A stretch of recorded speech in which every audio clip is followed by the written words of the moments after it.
আসছেন Elon Musk. কুয়াশায় চাল চুইয়ে পানি, আর কত হয়রানি। আছে সমাধান। বসত ঘরে লাগাও আনোয়ার শীট, সারা ঘর থাকে শুকনা, সর্দি কাশিও থাকে দূরে। আনোয়ার শীট। আন্তর্জাতিক বিনিয়োগ সম্মেলন আয়োজনের উদ্যোগ নিয়েছে বাংলাদেশ। আগামী এপ্রিলে রাজধানী ঢাকায় হচ্ছে বৈশ্বিক বিনিয়োগকারীদের জমকালো এই মিলন মেলা। সম্মেলনে অংশ নেওয়ার সম্ভাবনা রয়েছে ব্যবসায়িক টাইকুন ইলন মাস্কের। অতি সম্প্রতি ইলন মাস্ক বিশ্ব অর্থনীতির ইতিহাসে নতুন নজির স্থাপন করেছেন।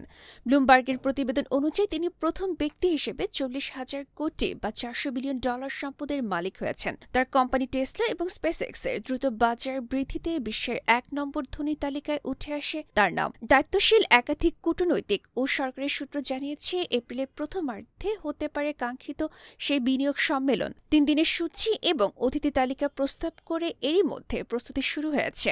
দেশ বা বিদেশের কোনো কর্মসূচি যাতে অন্তর্বর্তী সরকারের প্রধান উপদেষ্টা নোবেল বিজয়ী ড.